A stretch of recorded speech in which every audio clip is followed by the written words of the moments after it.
शनिवार व्रत कथा। नमस्कार भाइयों बहनों, जय मां गायत्री। आप सभी का मेरे YouTube चैनल शुभकर माही अष्टो में स्वागत है। आज के इस वीडियो में सुनते हैं शनिवार व्रत कथा। सभी से विनम्र निवेदन है, अगर आप मेरे चैनल पर पहली बार आए हैं तो प्लीज वीडियो को लाइक, चैनल को सब्सक्राइब और वीडियो को ज्यादा से ज्यादा शेयर अवश्य करें, ताकि आपके साथ साथ आपके अपने भी इस कथा का लाभ ले सकें और शनिदेव की कृपा आपके साथ, आपके घर परिवार पर हमेशा बनी रहे। शनिदेव की विशेष कृपा प्राप्ति के लिए शनिवार के दिन शनिदेव की इस कथा का स्मरण अवश्य करना चाहिए। इस कथा को सुनने से तथा दूसरों को सुनाने से शनिदेव की विशेष कृपा होती है तथा जीवन के समस्त प्रकार के संकट समाप्त होते हैं। एक समय की बात है कि स्वर्गलोक में सबसे बड़ा कौन है, इस प्रश्न पर 9 ग्रहों में वाद विवाद हो गया।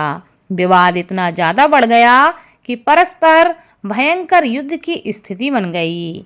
निर्णय के लिए सभी देवता देवराज इंद्र के पास पहुंचे और कहने लगे कि हे देवराज, आपको निर्णय करना होगा कि हम में से सबसे बड़ा कौन है। देवताओं का प्रश्न सुनकर देवराज इंद्र उलझन में पड़ गए। इंद्र कहने लगे, मैं इस प्रश्न का उत्तर देने में असमर्थ हूँ। हम सभी पृथ्वी लोक में उज्जैनी नगरी में राजा विक्रमादित्य के पास चलते हैं। वह ही निर्णय करेंगे कि कौन सबसे बड़ा है। देवराज इंद्र सहित सभी देवता उज्जैनी नगरी पहुँचे। महल में पहुंचकर जब देवताओं ने उनसे अपना प्रश्न पूछा तो राजा विक्रमादित्य भी कुछ देर के लिए परेशान हो उठे, क्योंकि सभी देवता अपनी अपनी शक्तियों के कारण महान थे। किसी को भी छोटा या बड़ा कह देने से उनके क्रोध के प्रकोप से भयंकर हानि पहुंच सकती थी। अचानक राजा विक्रमादित्य को एक उपाय सूझा और उन्होंने विभिन्न धातुओं स्वर्ण, रजत, कांसा, तांबा, चांदी, सीसा, रांगा, जस्ता, अभ्रक व लोहे के 9 आसन बनवाए। धातुओं के गुणों के अनुसार सभी आसनों को एक दूसरे के पीछे रखवाकर उन्होंने देवताओं को अपने अपने सिंहासन पर बैठने के लिए कहा। देवताओं के बैठने के बाद जब राजा विक्रमादित्य ने कहा, आपका निर्णय तो स्वयं हो गया है। जो सबसे पहले सिंहासन पर विराजमान है वही सबसे बड़ा है। राजा विक्रमादित्य के निर्णय को सुनकर शनिदेव को बड़ा ही क्रोध आया। शनि देवता ने सबसे पीछे आसन पर बैठने के कारण अपने को छोटा जानकर क्रोधित होकर कहा, हे राजन, हे विक्रमादित्य, तुमने मुझे पीछे बैठाकर मेरा अपमान किया है। तुम मेरी शक्तियों से अभी परिचित नहीं हो। मैं तुम्हारा सर्वनाश कर दूंगा। शनिदेव ने कहा, सूर्य एक राशि पर 1 महीने, चंद्रमा 2.25 दिन, मंगल 1.5 महीने, बुध और शुक्र 1 महीने, बृहस्पति 13 महीने रहते हैं, लेकिन मैं किसी राशि पर 7.5 वर्ष तक ही रहता हूँ।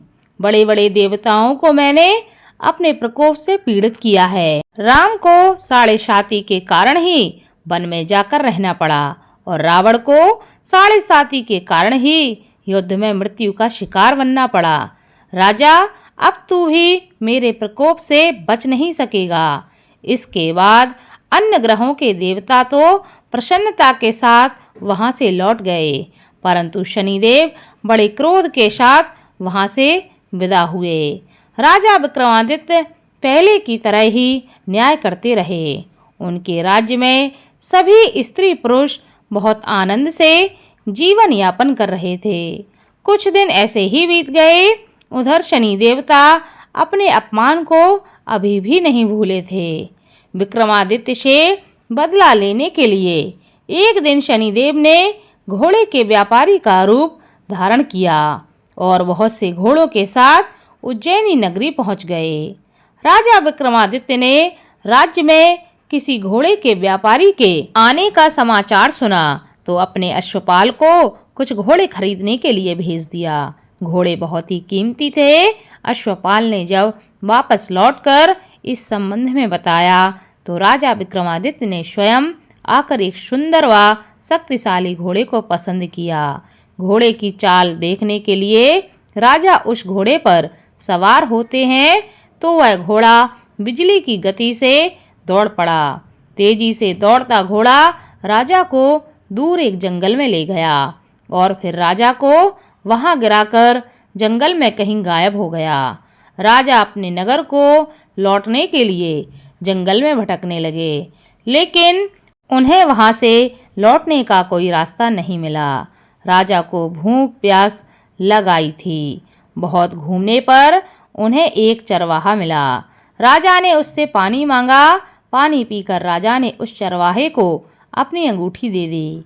फिर उससे रास्ता पूछकर वह जंगल से निकलकर पास के नगर में पहुंचे। राजा ने एक सेठ की दुकान पर बैठकर कुछ देर आराम किया। उस सेठ ने राजा से बातचीत की तो उसे राजा ने बताया कि मैं उज्जैनी नगरी से आया हूँ। राजा के कुछ देर दुकान पर बैठने से सेठ जी की बहुत बिक्री हुई। सेठ जी ने राजा को बहुत ही भाग्यवान समझा और खुश होकर उसे अपने घर के भोजन के लिए अपने घर पर ले आए।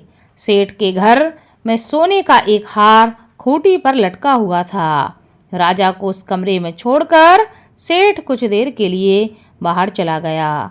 तभी एक आश्चर्यजनक घटना घटती है। राजा के देखते देखते सोने के उस हार को खूंटी निकल गई। सेठ ने कमरे में लौटकर हार को गायब देखा तो चोरी का संदेह करके राजा पर उसने आरोप लगा दिया, क्योंकि उस कमरे में राजा ही अकेला बैठा था। सेठ ने अपने नौकरों से कहा कि इस परदेसी को रस्सियों से बांधकर नगर के राजा के पास ले चलो। राजा ने विक्रमादित्य से हार के बारे में पूछा तो उसने बताया कि उसके देखते ही देखते खूंटी ने हार को निगल लिया था। इस पर राजा ने क्रोधित होकर चोरी के अपराध में विक्रमादित्य के हाथ और पैर काटने का आदेश दे दिया। राजा विक्रमादित्य के हाथ पांव काटकर उसे नगर की सड़क पर छोड़ दिया गया। कुछ दिन बाद एक तेली उसे उठाकर अपने घर ले गया और उसे अपने कूल्हे पर बैठा दिया। राजा आवाज देकर बैलों को हाँकता रहा। इस तरह तेली का बैल चलता रहा और राजा को भोजन मिलता रहा। शनि के प्रकोप की 7.5 पूरी होने पर वर्षा ऋतु प्रारंभ हो गई। राजा विक्रमादित्य एक रात मेघ मल्हार का गाना गा रहे थे कि तभी नगर के राजा की लड़की राजकुमारी मोहिनी रथ पर सवार होकर उस तेली के घर के पास से गुजर रही थी। उसने मेघ मल्हार का गाना सुना तो उसे बहुत ही अच्छा लगा और दासी को भेजकर गाने वाले को बुला लाने के लिए उस राजकुमारी ने कहा। दासी ने लौटकर राजकुमारी को अपंग राजा के बारे में सब कुछ बता दिया। राजकुमारी उसके मेघ मल्हार से बहुत मोहित हो गई थी, अतः उसने सब कुछ जानकर भी अपंग राजा से विवाह करने का निश्चय कर लिया। राजकुमारी ने अपने माता पिता से जब यह बात कही तो वह हैरान रह गए। रानी ने मोहिनी को बहुत समझाया पर उनकी बेटी नहीं मानी। तेरे भाग्य में तो किसी राजा की रानी होना लिखा है, फिर भी तू उस अपंग से विवाह करके अपने पांव पर कुल्हाड़ी क्यों मार रही है। राजकुमारी की माँ ने उसे बहुत समझाया। राजकुमारी ने अपनी जिद नहीं छोड़ी और अपनी जिद पूरी करने के लिए उसने भोजन का त्याग कर दिया और अपने प्राण त्यागने का उसने निश्चय कर लिया। आखिरकार राजा रानी को विवश होकर अपंग विक्रमादित्य से राजकुमारी का विवाह करना पड़ा। विवाह के बाद राजा विक्रमादित्य और राजकुमारी तेली के घर में रहने लगे। उसी रात स्वप्न में शनिदेव ने राजा से कहा, राजा तुमने मेरा प्रकोप देख लिया है, मैंने तुम्हें अपने अपमान का दंड दिया है। राजा ने शनिदेव से क्षमा करने के लिए कहा और प्रार्थना की कि हे शनिदेव, आपने जितना दुख मुझे दिया है अन्य किसी को ना देना। शनिदेव ने कुछ सोचकर कहा, राजा मैं तुम्हारी प्रार्थना स्वीकार करता हूँ।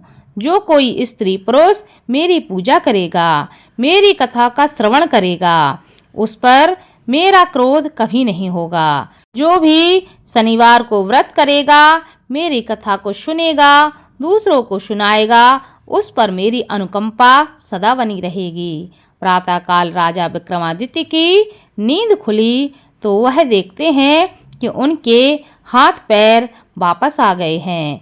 यह सब देखकर राजा की खुशी का ठिकाना न रहा। उसने मन ही मन शनिदेव को प्रणाम किया और राजकुमारी भी राजा के हाथ पांव सही सलामत देखकर आश्चर्य में डूब गई।